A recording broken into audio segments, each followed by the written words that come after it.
This Elden Ring Shadow of the Erdtree series covers how to do all quests and missable content in order so that all choices and rewards will be available. For best results, follow this series from the start of Part 1. There will be spoilers in the form of important information, and as usual, useful timestamps can be found in the video description. At the end of Part 1, we just finished all important tasks in Graveside Plains before going to Scadu Altus, including quest steps for Thiollier, Hornsent, and more. We also covered the two main ways to reach Scadu Altus.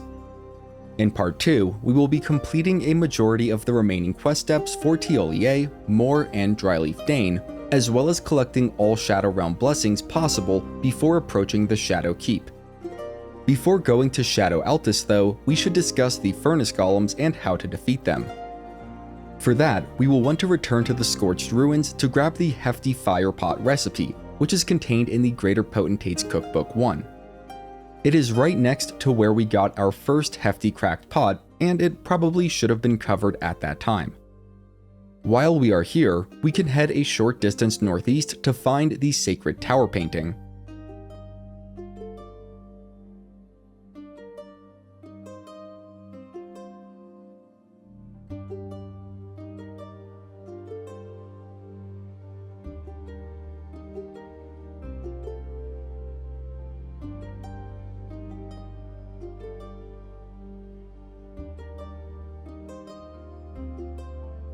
Just a short distance northwest from there are the Backhand blades, which pair very nicely with an Ash of War that we will have the opportunity to get in Part 3 of this series.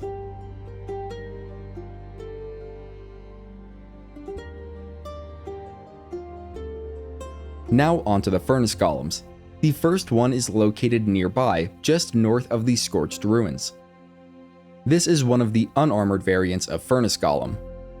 My personal strategy to defeat them is to stay mounted and slash at their legs from behind, while taking care to jump over their stomps. They occasionally perform a large jump stomp, and that will require some distance in addition to a well-timed jump. The attacks themselves will not do a ton of damage, but it should eventually stagger the golem. After 3 staggers, the golem will collapse. That's our chance to dismount and stab it in one of its faces on either side, and this is where the majority of damage comes from. It's then just a matter of rinse and repeat until the golem dies. Each Furnace Golem will give us a unique tier to put in our Physic Flask when defeated. The other type of Furnace Golem are the armored ones. They seem more difficult at first, but they are actually easier to deal with in my opinion. All we need are either Hefty Furnace Pots or Hefty Fire Pots. The Hefty Furnace Pots deal more damage, but also require Furnace Visages to make, which are a pain to get. Hefty Fire Pots, on the other hand, are easy. For the first ingredient, Red Flesh Mushrooms, they can be found all over the Land of Shadow.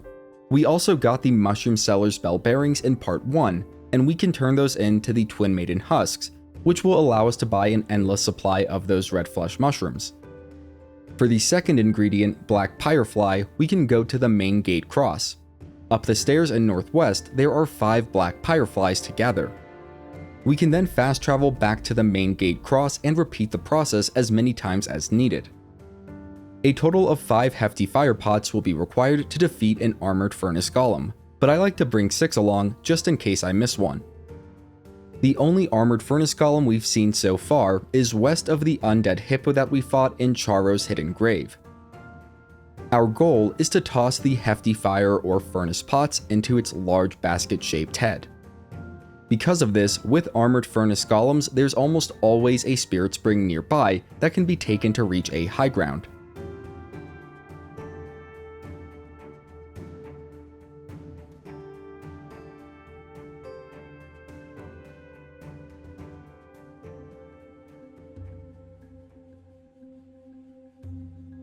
Once up, we will need to avoid the projectiles shot by the Furnace Golem and wait for it to approach our position.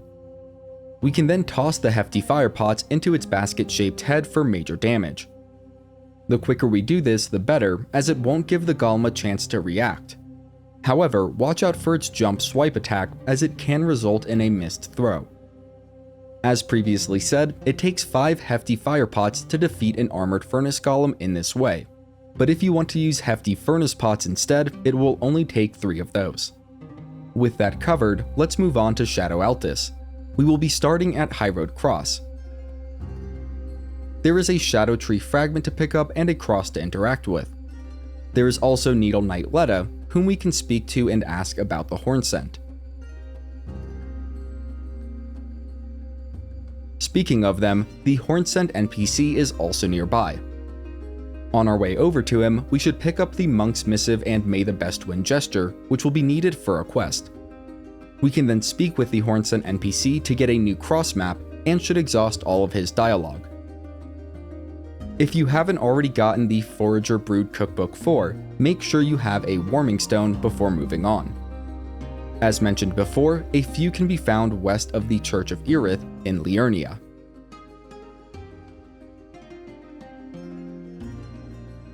With that in hand, we will move northwest of High Road Cross to the Church of the Crusade. You can grab the map for this area on the way over if needed.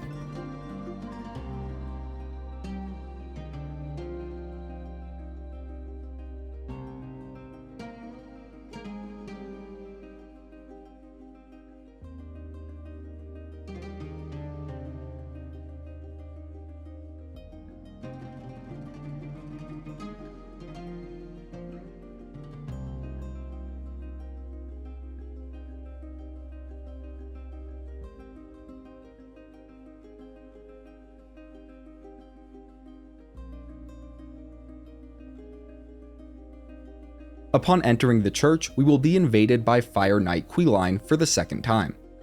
When defeated, he will drop the Ash of War Flame Skewer and the Prayer Room Key, which will be necessary for a quest that will be covered in part 3 of this series. Afterwards, we can pick up 2 Scadutree Fragments near the back of the church, then head out northeast.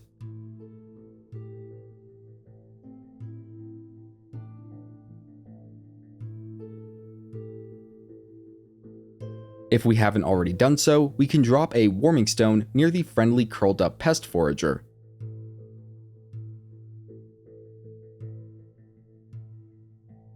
We can then rest at a Site of Grace or otherwise reload the game and interact with a Pest Forager to get the Forager Brewed Cookbook 4.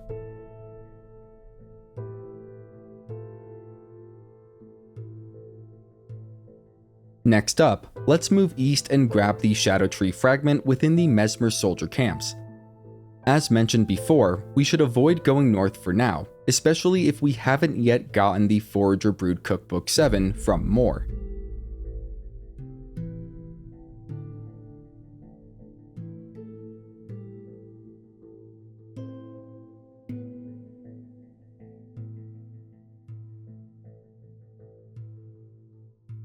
The next Scadutree Fragment is southeast at an unmarked camp near the Rauh Ruins Site of Grace.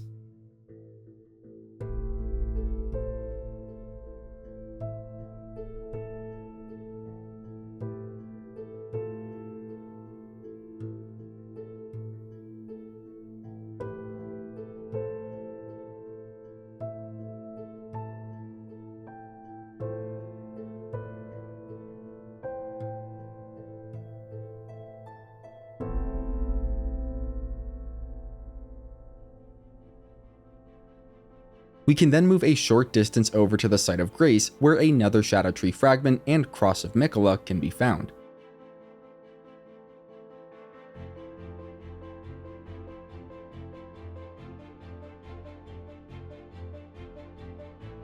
You may also notice the NPC Dryleaf Dane. He won't say anything when spoken to. However, we can equip and use the May the Best Win gesture to initiate a duel with him. After our victory, we will find the Dryleaf Art's martial weapon along with Dane's hat nearby. There will also be a message left behind by the NPC that can be read.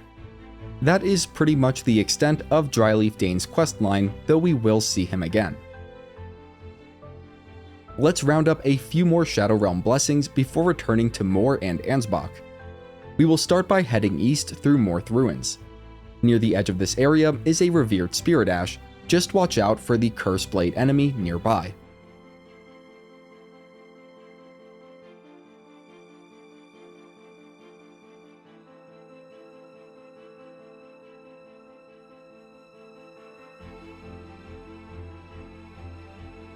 Looking out for a second Curseblade enemy, we can move a short distance southwest to find a glimmering pot-bearing shade, which will drop a Scadutree Fragment when defeated.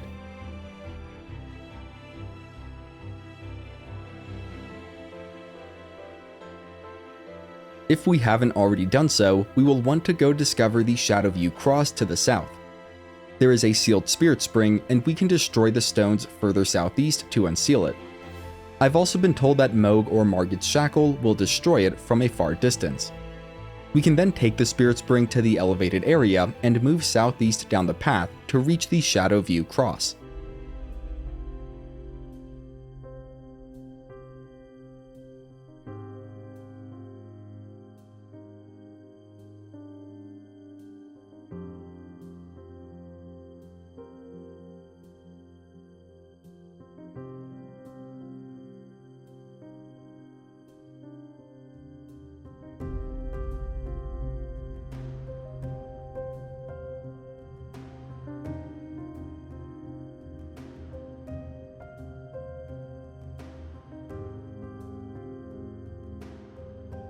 After grabbing the Scadutree Fragment, we should be able to get our Scadutree Blessing up to level 10, and our Revered Spirit Ash Blessing up to level 6. Now again, this was covered at the end of part 1, but if we haven't already done it, we should interact with the Shadowview Cross, then go speak with Ansbach near the main gate cross. After we tell him about all of the Miquella's crosses that we found, he should be able to start piecing together Miquella's plans.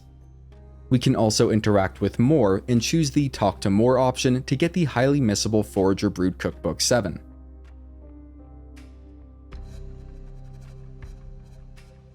Next up, we will return to Rauh Ruins and head southwest. There is another Forager Brood Cookbook to get before going to the ruined forge of Starfall Past. The Friendly Pest NPC is near a cliff edge northwest of the forge.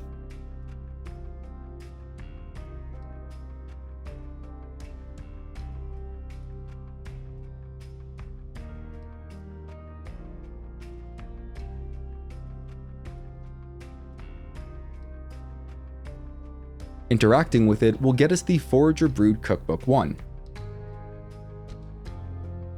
We can then move a short distance southeast to reach the forge.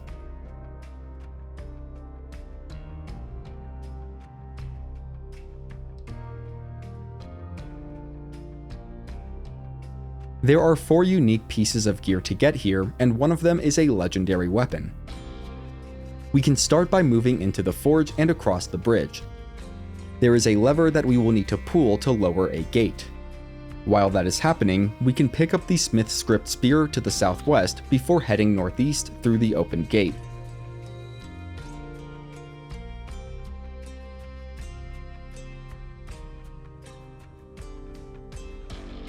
In the next chamber, we will turn southeast and move down the hall. There is a ladder that we can climb to the southwest about halfway down.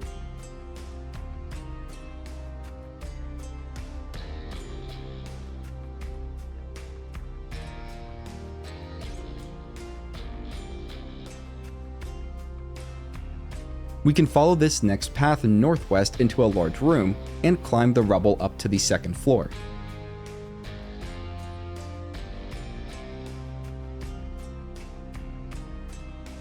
Before dropping down, we can go into the southwest chamber to grab the smithing talisman.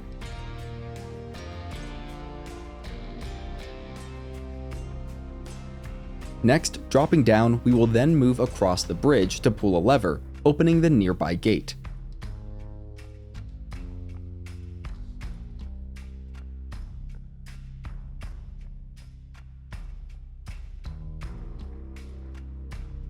We'll then move down this new hallway to quickly grab the Smith Script Circ before doubling back.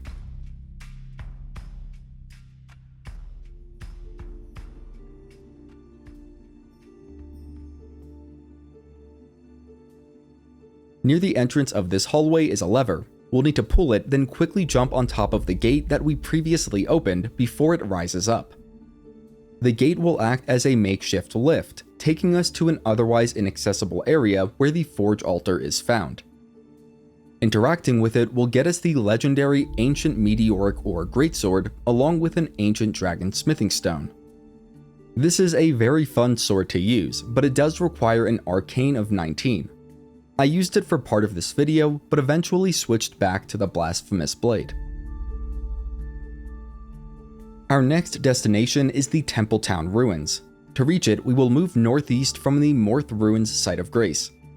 There is a Scadutree Fragment to pick up near the entrance of a waterside cave.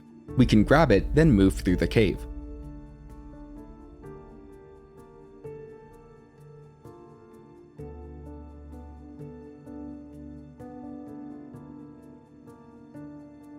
Emerging in a poisonous swamp on the other side, we can move north to find our second to last friendly pest.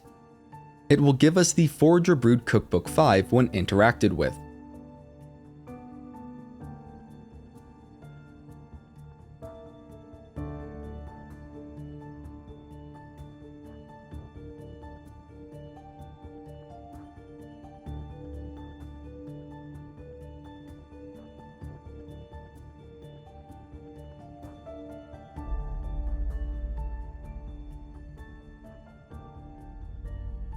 We can then turn west, moving past the Gravebirds and poisonous swamps to reach the Rauh base.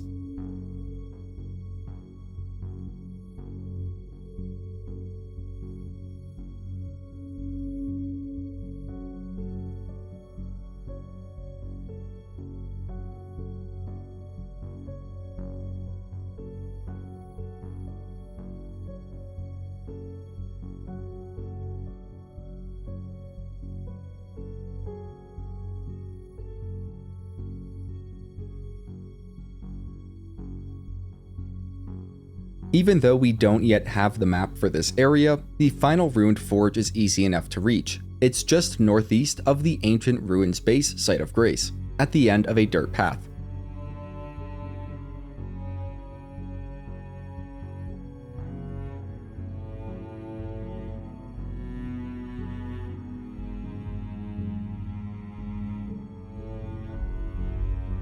There are 3 Smith Script weapons, 2 Ancient Dragon Smithing Stones, and a legendary Spirit Ash to get here.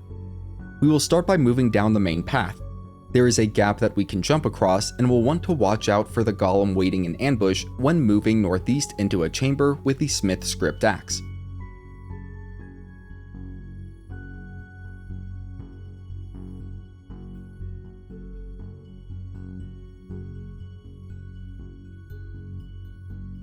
Watch out for falling lava oozes as we double back and move southwest across the pipe, jumping to a secluded area where the Smith Script Hammer is found.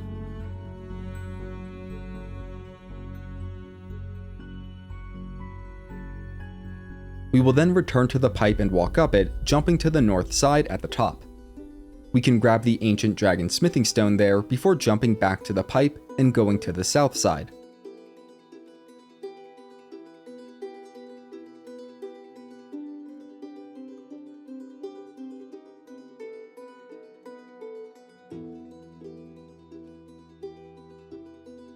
Going down the southwest hall, we will head up the rubble further west to find the Smith Script Shield.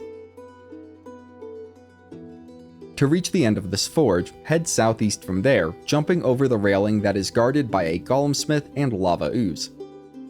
A ladder down the southeast hall will take us where we need to go.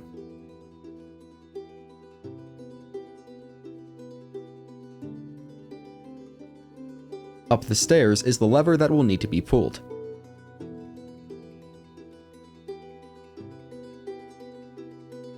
This will cause the pipe to reverse its angle, and we can move northwest and down some stairs to reach a safe jumping point.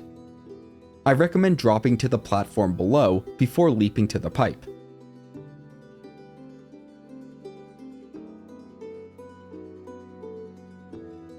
We can then run back up the pipe and jump off to the southwest near the top.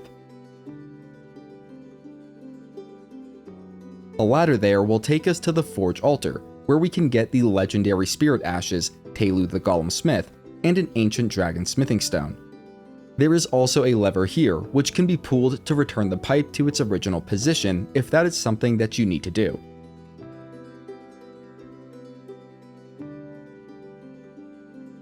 Next up, let's fast travel back to the Ancient Ruins base and move southwest towards the map for this region. There is a pesky giant golem archer guarding the valley. However, we can avoid most of its attacks by sticking to the south side of the valley and moving in a way that puts trees and terrain between us.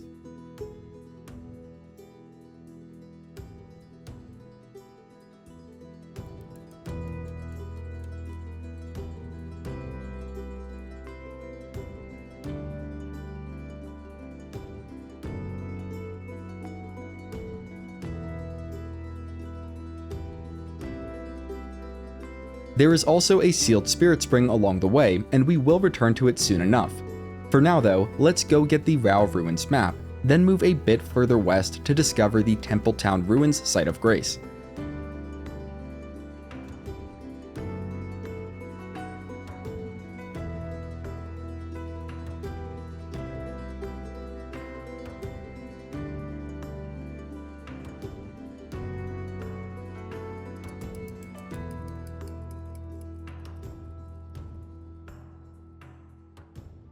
There are 2 Shadow Realm blessings and a nice talisman to get here. We will start by moving through the Templetown Ruins to the southern outskirts. There, we should find a headless statue and a revered spirit ash to pick up.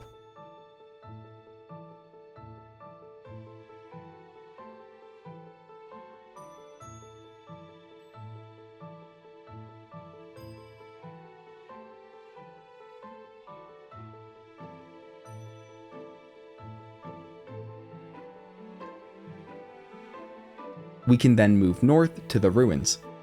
There is a somewhat obscured hole in the southern wall which we can walk through to enter the ruins' interior.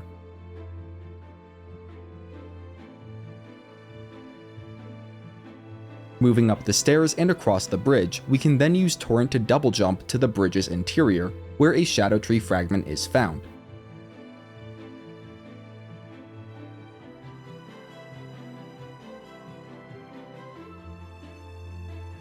At the ruin's high point is a chest containing the 2-handed sword talisman.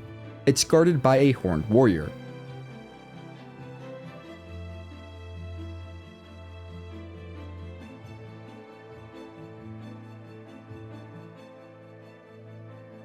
After either fighting or fleeing, we will return to the Templetown Ruins Site of Grace and move northeast. A spirit spring here will take us to an elevated area with a phony chest that does not contain anything unique.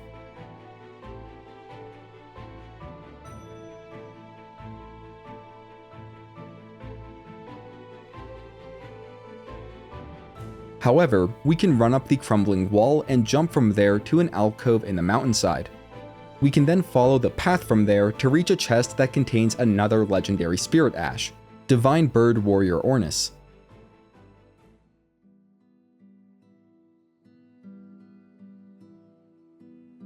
Finally, let's go to the northern Nameless Mausoleum. Returning to the Site of Grace, we will ride east back to the sealed spirit spring. You can use the shackle trick to unseal it, or find and destroy the stones, which are south of it up the hill.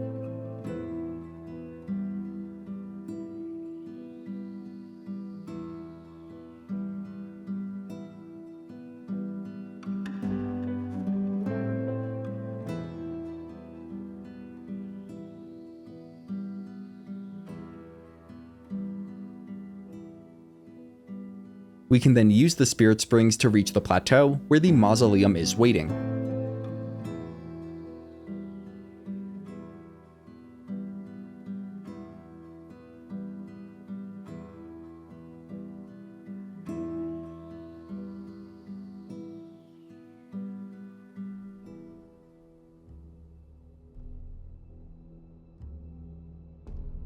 Defeating the Red Bear boss inside will get us the Red Bear's Claw weapon, along with the Iron Rivet set and Fang helm.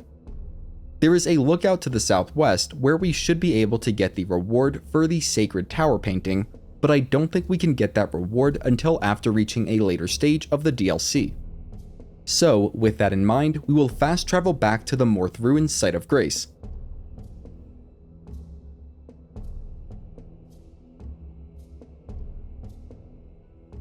From there, we will move a short distance east and just a tad south to find a crumbling opening to the ruins below. We will want to take care as we descend into the ruins, as it is possible to die from fall damage. There are some minor items to find throughout the ruins, so feel free to explore on your own.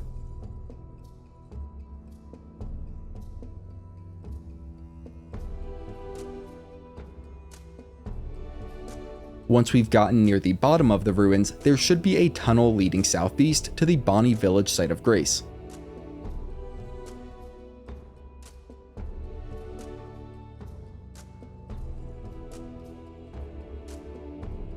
There are multiple key items to collect in Bonny Village.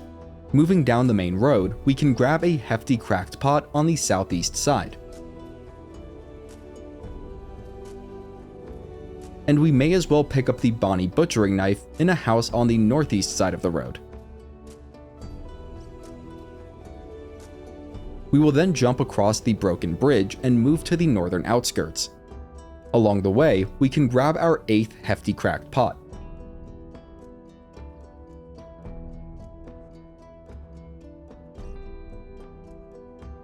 Further north, near a gnarled tree, is a headless statue, and it is there that we will find the "Oh Mother" gesture, which is needed to complete a quest covered later in this series. We can then move west and drop down into the dried up channel to find a revered spirit ash.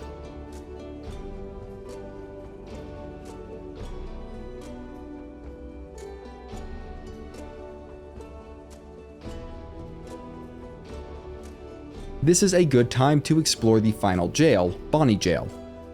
To reach it, head south from the Bonny Village Site of Grace across the wooden bridge. There are spider scorpions along the path to the jail, but none actually inside it.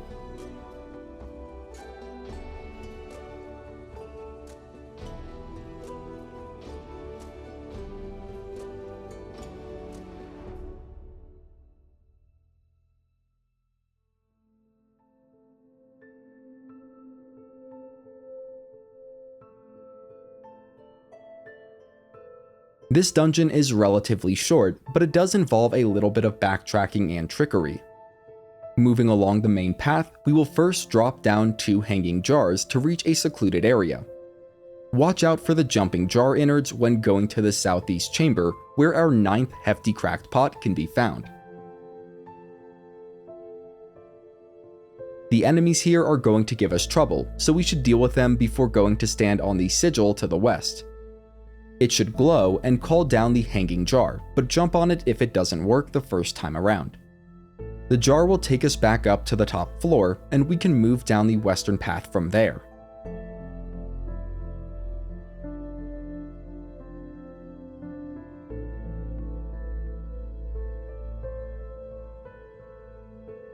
Beyond a door that needs to be opened is a chute that we can jump down. Once down, we will watch the ceiling for nasty corpse oozes as we move east up through the tunnel system. At the end of this path is a ladder, which we can climb up to get the Stalwart Horn Charm +2.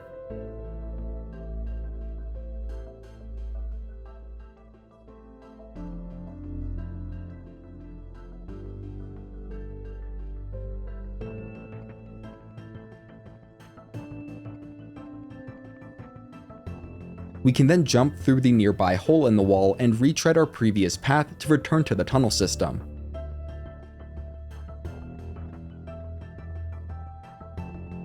This time, we will move down west for a short distance before turning south.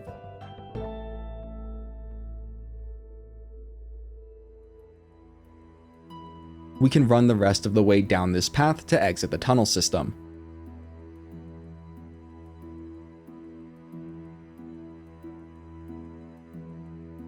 Moving along, there is a lost Ash of War that we could grab along this path, but nothing else of major note.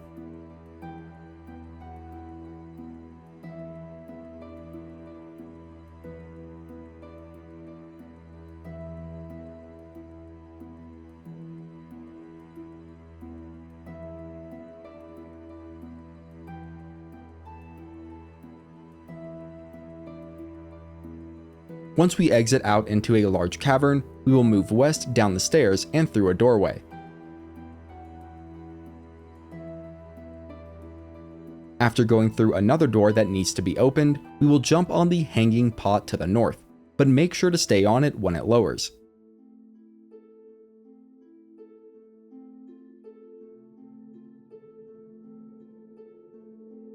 If it doesn't begin rising on its own, jump in place on top of it. It should take us up to an area that's even higher than the one we came from, where the Armor of Night set is found.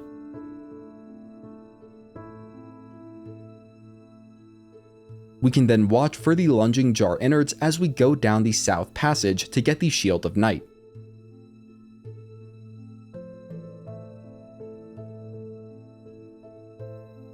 Backtracking a short distance, we will hop down the hanging pots, riding the one of them down to the bridge below.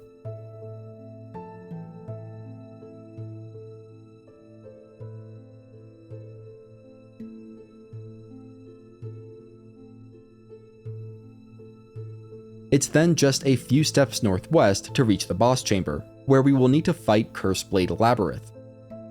It will drop the Curseblade Mirror Spirit ashes when defeated. Before moving on, I recommend crafting at least 6 or more Hefty fire pots. We are now ready to break a Great Rune and also get the last Forager Brood Cookbook. Starting from the Bonnie Village site of Grace, we will move northeast out of the village.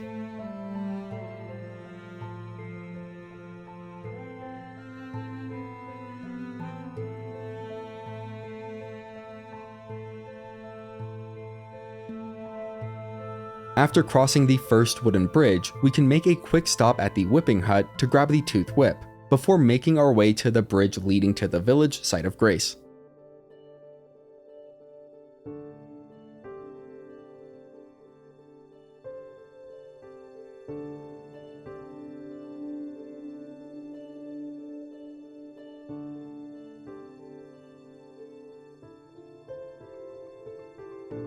Moving north from here, we should hear a chime, which will be followed by a message that a great rune and powerful charm have been broken. We will deal with the implications of that soon enough, but for now, let's continue down this path.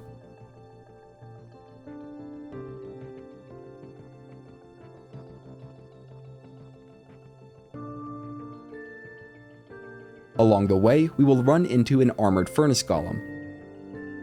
If you want to defeat it, take the northwest spirit spring up to the elevated area and chuck those hefty fire or furnace pots into its basket head. It will drop the cerulean sapping cracked tear when defeated.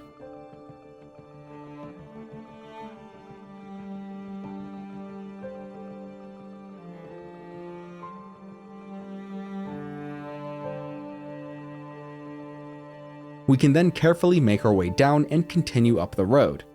The Church District High Road site of Grace is just a short distance north.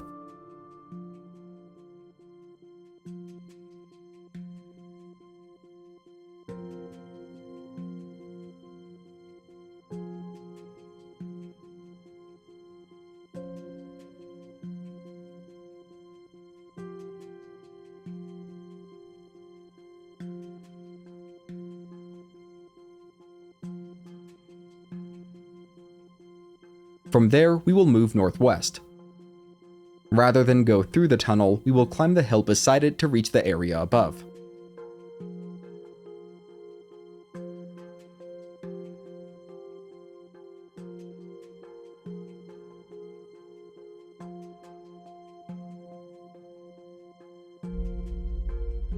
The last friendly pest NPC will be near the west edge of this area. It may be bugged and flipped underground in your game, but you should still be able to interact with it to get the Forager Brood Cookbook 6.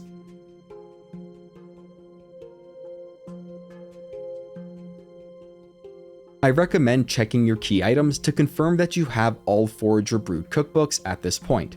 There are 7 in total. Now it's time for us to go talk with some NPCs and complete some quests. First, we will go talk with Thiollier at Pillar Path Cross until we've exhausted all of his dialogue. If you want to buy the deadly poison perfume bottle, Thiollier's concoction, or any other stuff, now is the time to do it. Next, we can go to the 3-Path Cross and speak with Redmane Freya. Once again, we will want to exhaust all of her dialogue. After doing that and resting at a site of grace, she should disappear. Let's go to the main gate cross next, and there is a somewhat important decision to make here. Before that though, we can speak with Ansbach. After exhausting all of his dialogue, Ansbach will eventually disappear from this location. If we interact with More and choose the Speak to More option, we will be given a choice. We can say put it behind you or remain sad forever. Saying I don't know will have no effect. Without getting into spoilers, if we say remain sad forever, I am 99% sure that we will get the same rewards for completing More's quest.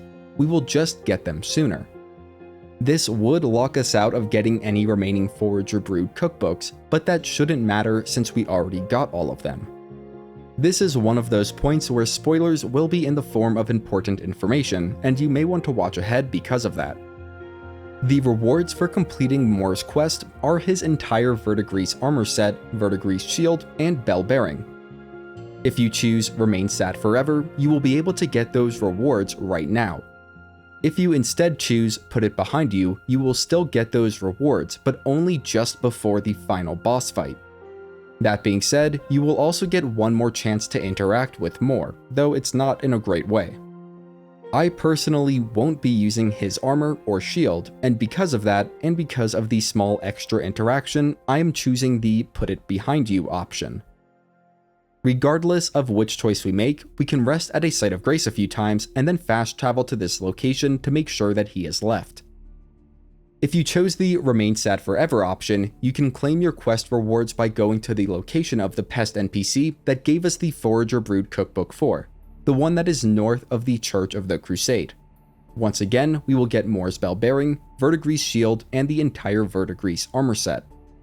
As mentioned before, if you choose the Put It Behind You option, More will still disappear from the main gate cross, but we won't see him or get his rewards until much later.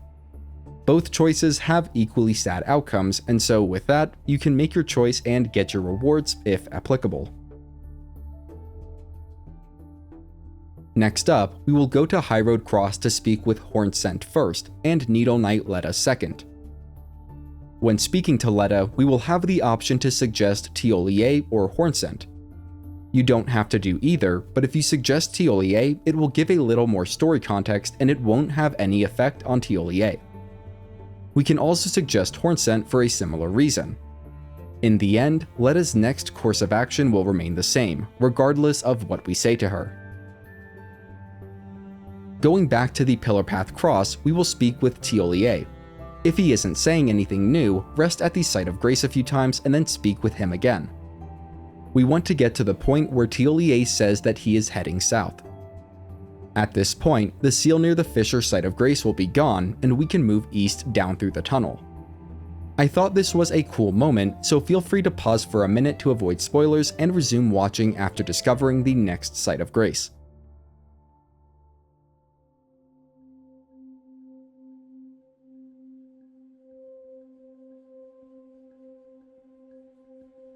Next up, we will go south from the Stone Coffin Fisher site of grace, making our way lower into this area.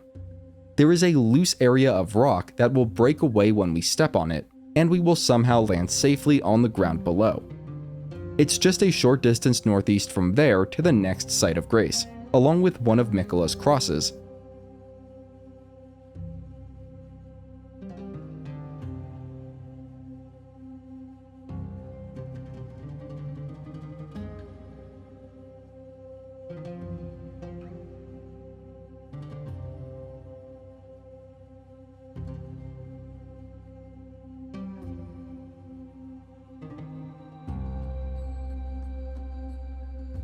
This next bit isn't part of the quest, but it is sort of related. Before descending further, we can move northwest from the Fisher Cross and drop down to a secluded area.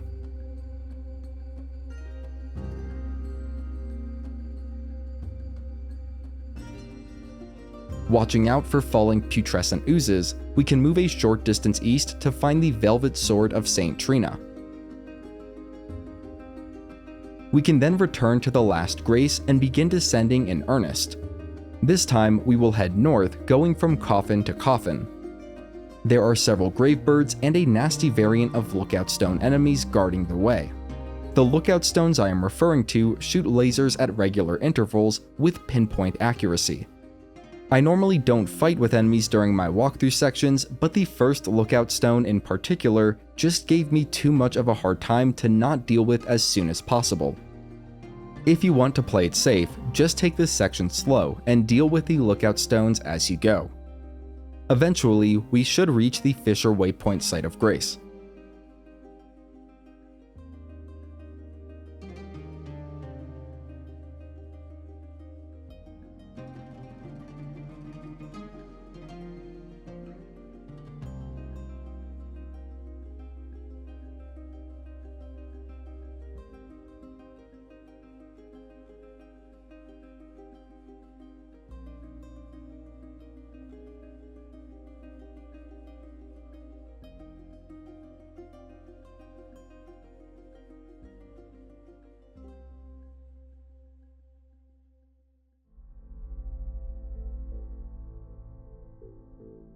From here, we will move northeast, jumping to a natural stone path.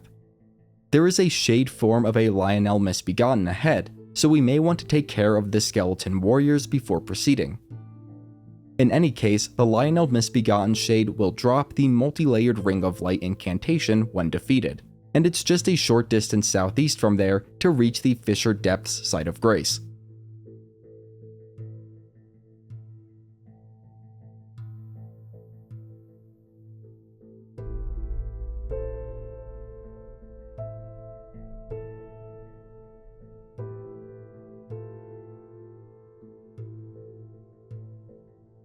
Next, we will move southwest along the coffin, jumping off the end of it to reach a boss chamber. Know that there is a summoning sign for Thiollier near where we land and to prepare for a fight, but you can otherwise pause now to avoid spoilers.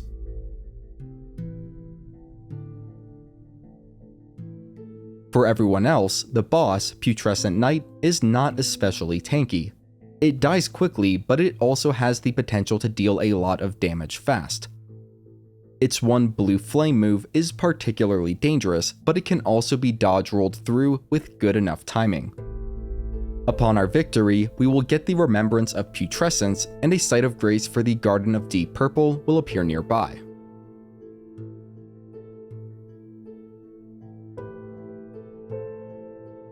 After discovering and resting at the Site of Grace, we can move west into the small cave. Feel free to pause here for a minute to avoid spoilers. We will want to pick up the St. Trina Disciples Cookbook 3, then speak through all of Thiolier's dialogue.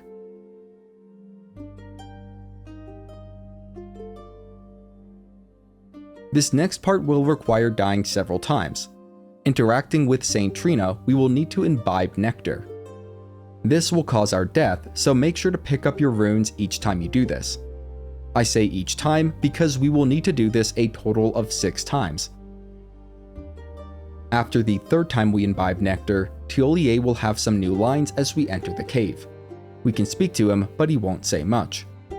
Imbibing nectar for the 4th time will result in something new happening before we respawn. We will then need to imbibe nectar 2 more times or until nothing new happens. You can pause here until that is done.